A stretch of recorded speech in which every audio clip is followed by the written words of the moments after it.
காட்சி 1. இடம் அருளப்பர் இல்லம். கதாபாத்திரங்கள் அருளப்பர், வளவன், அமுதா, எழிலன்.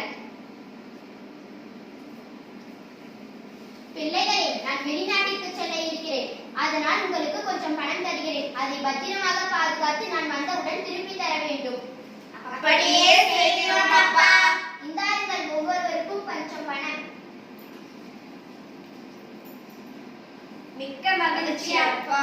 சரி, நான் புறப்படுகிறேன். சென்று வாருங்கள் அப்பா. நமது திறமையை எடைபோடவே தந்தை நமக்கு பணம் கொடுத்திருக்கிறார் என்று நான் நினைக்கிறேன். நானும் அப்படித்தான் நினைக்கிறேன் அண்ணா. நான் அப்படி நினைக்கவில்லை. பணத்தை பாதுகாக்க தெரிகிறதா என்று பார்க்கவே கொடுத்திருக்கிறார். சரி, நாம் அவர் விருப்பப்படியே செய்வோம்.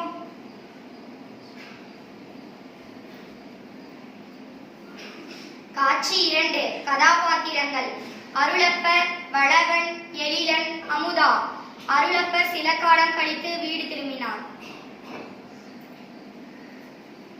வளவா, நான் கொடுத்த பணம் எங்கே? அப்பா, நீங்கள் எனக்கு கொடுத்த பணத்தை வைத்து வேளாண்மை செய்தேன். அதில் நல்ல வருவாய் கிடைத்தது. இப்போது அந்த பணம் 2 மடங்குகளாக உயர்ந்துள்ளது. இதோ அந்த பணம்.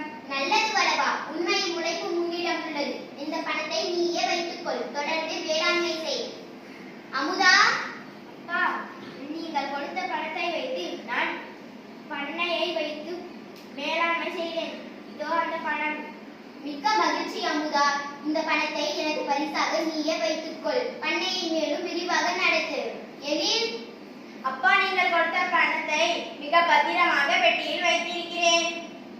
எழில், பணம் என்பது பெட்டியில் வைத்து பாதுகாக்க வேண்டிய பொருள் என்று. அதை பயனுள்ள முறையில் தொழிலில் முன்னேற தவறிவிட்டாய். பணத்தையும் பயன்படுத்தவில்லை, காலத்தையும் வீணாக்கிவிட்டாய். இளையவனான நீ என்னுடன் சிறிது காலம் இருந்து தொழிலை கற்றுக்கொள். உழைப்பே மூலதனம் என்பதை உணர்ந்து கொண்டேன். அப்படியே செய்கிறேன் அப்பா. நன்றி.